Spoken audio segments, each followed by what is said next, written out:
আসসালামু আলাইকুম দর্শক, চ্যানেল ৫৮-তে আপনাদের স্বাগতম। বিগত ১৬ বছর স্বৈরাচারের শাসনামলে বিএনপি, জামায়াত, ছাত্রদল, ছাত্র শিবির, এমনকি বামধারার সংগঠনগুলো সহ গোটা জাতি জুলুমের শিকার হয়েছে। জনগণ দেড় দশকের পুঞ্জীভূত ক্ষোভের বহিঃপ্রকাশ ঘটায় গত বছরের আগস্টে। তার ফলেই ৫ আগস্ট ডিক্টেটরের পতন হয় এবং জুলুমের অবসান ঘটে। ওই সময় কে ছাত্রদল, কে বাম, কে শিবির এরকম কোনো ভেদাভেদ ছিল না। কিন্তু বিগত বেশ কিছুদিন ধরে একটি মহল আবারও বাংলাদেশ ইসলামী ছাত্র শিবিরকে নিয়ে নেতিবাচক প্রচারণা শুরু করে দিয়েছে। অথচ জুলাই আন্দোলনে সংগঠনটির গুরুত্বপূর্ণ ভূমিকা কেউ অস্বীকার করতে পারবে না।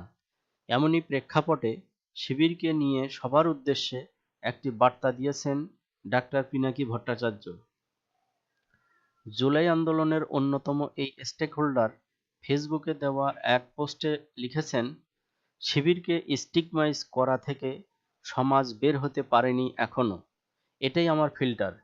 শিবিরকে দ্বিধাহীনভাবে সমাজের অন্তর্গত অগ্রসর তারুণ্যের অংশ হিসাবে গ্রহণ না করতে পারলে আমরা সমাজকে আওয়ামী বিষ থেকে মুক্ত করতে পারব না। পোস্টের সঙ্গে আলোচক ও কলামিস্ট জাহিদুর রহমানের করা একটি পোস্ট শেয়ারও করেছেন পিনাকি। এরপর ফ্রান্সে অবস্থান করা পিনাকি লিখেছেন, আমি কিন্তু সাবেক ছাত্র ইউনিয়ন হইতে পারব না। আমাকে কেউ বলবে না ছাত্র ইউনিয়ন। আর সাবেক ছাত্র ইউনিয়ন আসলে ছাত্র ইউনিয়নেরই অংশ। শিবিরকে এই ব্র্যাকেটবন্দি করাটাই একটা জেনোসাইডের পূর্বশর্ত।